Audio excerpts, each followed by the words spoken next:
If you've been growing your online business for any period of time, and if you feel like you're following what everybody else says to do, whatever their recipe is, whatever their how-to content is, and if you feel like your business is still one little movement each and every day, so to speak, if you're tired of struggling to grow your business and you're like, how in the world do I stand out in an ocean in a very busy industry, whatever your industry happens to be? If you're tired of struggling, you're going to love this episode because I'm really going to be talking about how you can stand out. Because when you stand out and you make people think differently, that's when you get positioned as the expert and people come and hire you. So let's get on to the show.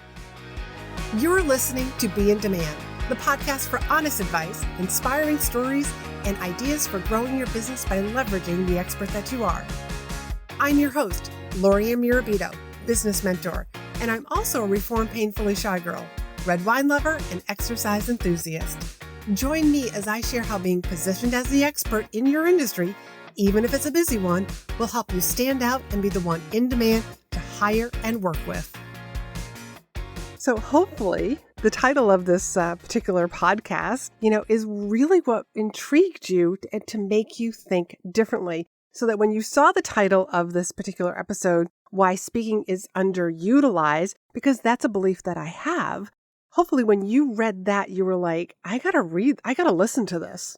I got to either read the show notes, I've got to listen to this podcast, I've got to hear about this. Now remember, I have been saying that speaking is so underutilized for a very long time, but maybe I haven't actually come right out and said that. But the reason why this particular topic came up, and I thought it would be a great episode for a podcast, is I'm going to be on somebody's podcast. I've been doing a lot of podcasts, a lot of speaking lately. And for this particular person's podcast, they just have a pre-show interview with somebody that's on the team, just to kind of gather some information. Hey, here's what I know about you. What are you going to talk about? How are we going to serve our audience? What questions can we ask you? And that's when this whole thing about, speaking is so underutilized.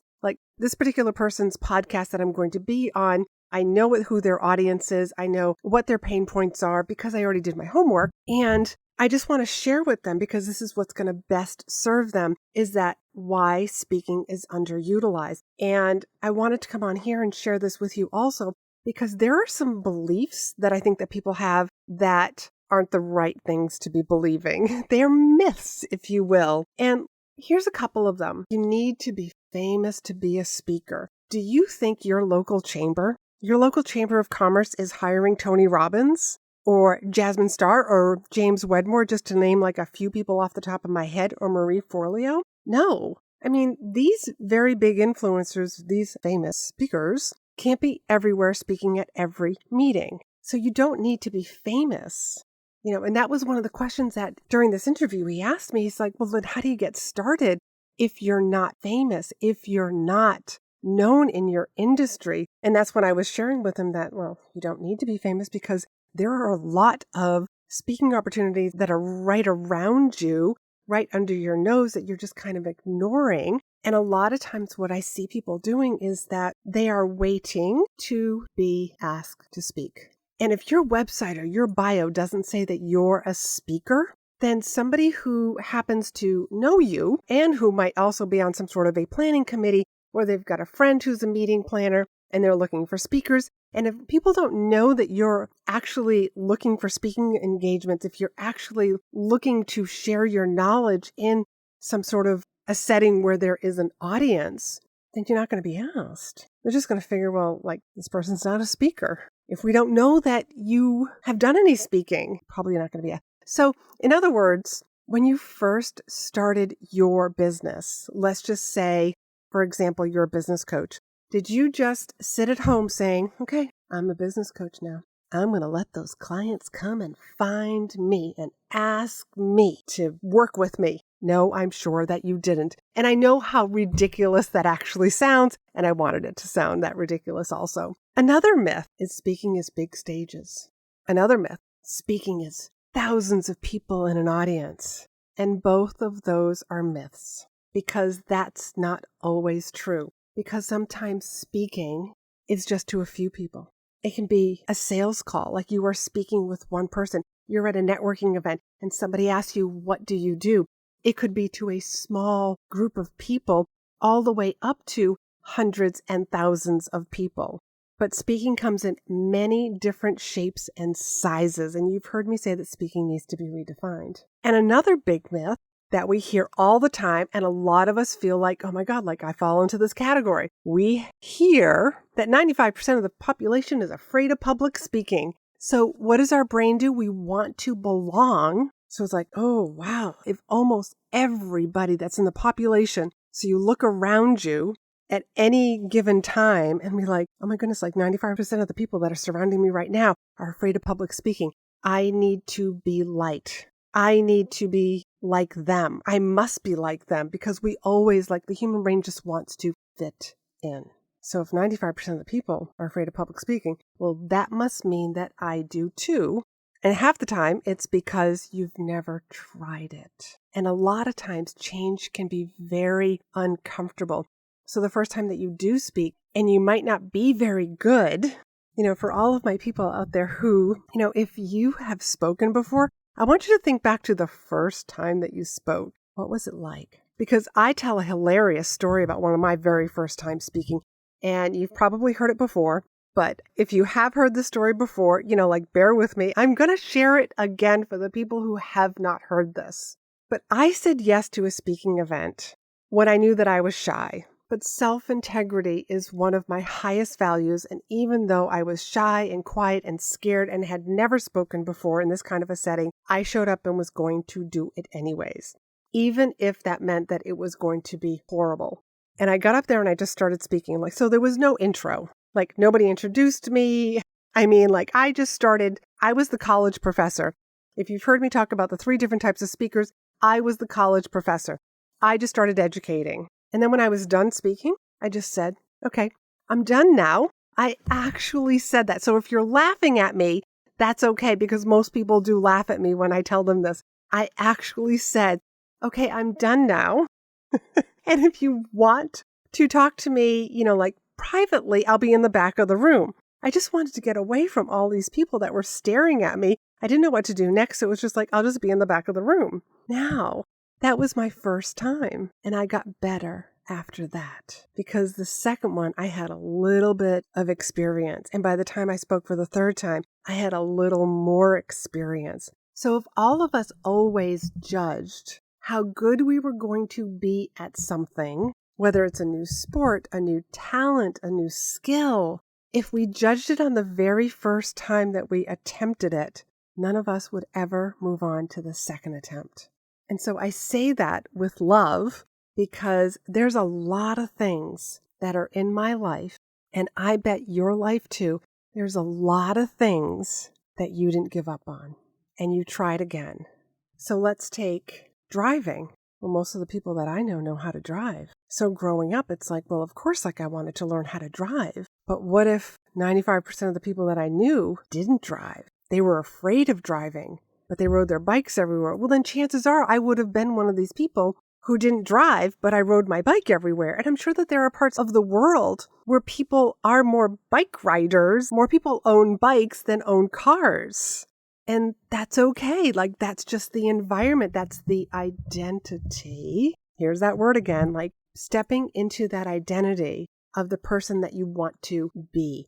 That future version of you. If you want to be that speaker, if you want to be that person who stands out in your industry, stands out in their marketing, then speaking's the way to do it. To step into your future version of you, do it now. Be that person right now. Because when you really think about what is speaking and why is it going to, basically set you apart, because this whole episode is about how I think it's so underutilized. But let's just look at TED Talks. TED Talks are speeches, short speeches, sharing ideas.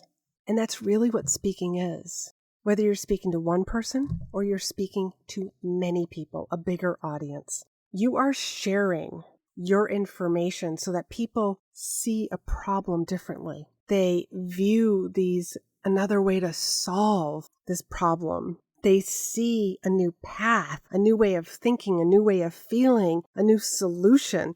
The definition of leader is pathfinder. And when I was speaking in the leadership industry, which was a very, very busy ocean, by the way, there's a ton of leadership speakers, but a leader is a pathfinder. And that was something that I talked about. And so when you're speaking, you are being a leader. You are influencing the audience to think or be or do something different. You're not making them think a different way. You're just sharing your ideas. And if you are in business, if you're an entrepreneur, if you're a consultant or a service-based professional, you need to be sharing your expertise and sharing your information in a way that is marketing your business, as marketing your brand, so that people see your information that you're sharing differently. It makes them think, oh, wow, I never thought of it that way. Like if you're listening to this podcast, and chances are you have heard me say, speaking's the fastest way to grow your business. And I keep sharing with you, speaking needs to be redefined. Platforms need to be redefined. There are so many more platforms. You can have your own stage. So what kind of stage do you want? Is your stage going to be Instagram Reels, YouTube Shorts? Maybe you're going to do a live stream show. Maybe you're going to start your own podcast, pitch yourself to meeting planners and get in front of your ideal clients. Where are you speaking? Where are you sharing your ideas? And on what platform? Other people's platform or your platform? So you probably keep hearing me talk about this because this speaking is the fastest way to grow your brand. That is all that there is to it. So whether you're working in an organization, working in a company, and you want to move up in the organization, my advice is use speaking. Use speaking. Speak and share your industry knowledge, your thought leadership at meetings, at industry conferences. Like raise your hand because that will excel your career faster than anything else because you're going to get known. You're increasing your brand. So the exact same thing if you are an online business owner, if you're a coach, a consultant, a service-based professional, by you sharing what you see in this industry, what's wrong with your industry, how it needs to be shaped, how it needs to be changed, how people should be thinking differently about your expertise and how it solves their problems, sets you apart. That very first speaking opportunity that I said yes to, the funny story I was telling you about, I walked off to the side and people came up to me and they asked me, do you work with clients? Is there a way that I can learn more about you? And I hadn't even shared any of that information with anybody. But that's how I grew my business, was through speaking. And I stumbled upon using speaking as a form of marketing accidentally. Because again, integrity is one of my highest values. And I was going to show up and give the talk, good or bad. And it happened to be a standing room only. We had so many people there. So maybe part of you is thinking, this is all great, Laurie-Ann, but I've never spoken before, like on a stage, at a meeting. Wonderful.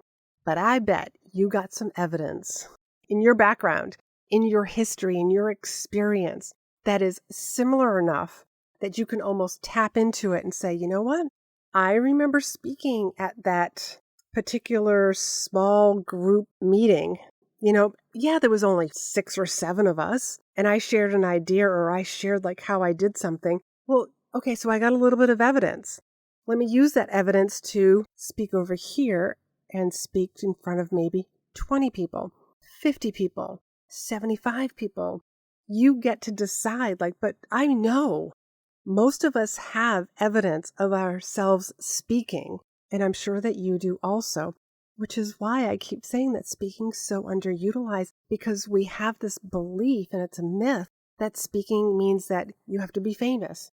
Speaking is on a stage. Speaking is to thousands of people. And nothing could be farther from the truth. There are over 7,500 speaking opportunities every single day.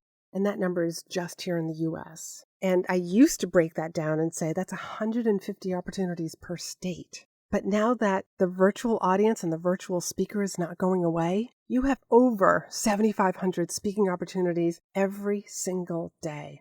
And that 7,500 comes from meeting professionals international, that's a stat that they had, and that was in-person meetings and conferences. But now I'm getting booked as guest experts in masterminds and membership communities and live stream shows, in-person events.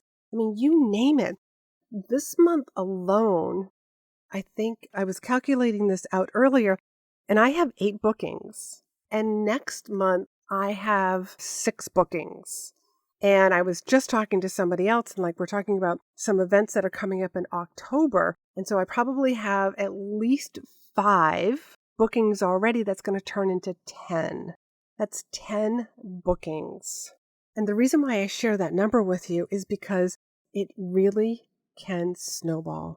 And it snowballs pretty darn fast when you know how to leverage speaking events, speaking opportunities, like what you do before the speaking opportunity, so that whoever brought you into the event knows, here's how we're going to end up leveraging this, afterwards, what you're going to need from them, what sort of referrals. Remember, you want to be so good on the stage that your audience remembers you, they rave about you, and they refer you to others. That is the best way to get more bookings and more bookings. So that's one of the things that I do with my clients, is to make sure that they are so good on the stage. Whether they've ever had any speaking experience or not, they all feel like by the time that they speak for the very first time that they've got 5 years of experience. And that's because anything that gets thrown their way, they remember that we talked about this. Oh yeah, I remember Laurie-Ann talked about this, and this is what I should do. This is what my identity is as a speaker and how I handle things that are coming at me. So what I want you to do this week is really to think back. Where have I spoken? Where am I not giving myself credit for speaking? How can I use some of my past experience, small, medium, or large, good or bad? How can I use that from my past to move me forward, to use in the future so that I can actually say, oh, I am a speaker? That's what I want you to do. And if you are wondering and want some more information on how to be really outstanding on the stage, then I want to encourage you to either sign up for my in-demand signature speech, which is coming up. And you probably heard the information about that earlier, but you can go to speakandstandout.com/SS for signature speech. And you can learn more about it and get on the wait list. Because if you're on the wait list, you're going to get the early bird pricing. And the other times that I have run this program, it sells out from the wait list. I don't let everybody in. There's a certain number of people, so it does get capped so that it's intimate, so that you have my eyes on your presentation. And essentially, within 8 weeks, because that's what the program is, it's an 8-week program. In 8 weeks, you will have a completed signature speech that you will feel confident, and you'll just feel confident delivering. And nothing makes me happier knowing that the students inside In-Demand Signature Speech feel so confident delivering their speech because they had all of these ideas or didn't know how to put a presentation together. And that's part of what you learn inside In-Demand Signature Speech, along with how to make the audience an offer that they can't refuse, plus speaking tips. There's so much that goes inside In-Demand Signature Speech. So definitely check out the page, speakandstandout.com/SS, and get on the wait list. So till next week, I want you to think about all of the ways that you have been not utilizing speaking, and maybe where can you step up your game and start using speaking in a different way. So till next time, I want you to be in demand. Thanks for hanging out with me. Be sure to hit the subscribe button so you never miss an episode. And join me over in my private Facebook group for more tips, community, and free trainings. You'll find the link in the show notes. You can also help this podcast reach more listeners by leaving a review. And as a thank you, each month I pick one of my reviewers to win a free coaching call with me. So if you haven't done so already, please leave a review and you could be the next winner.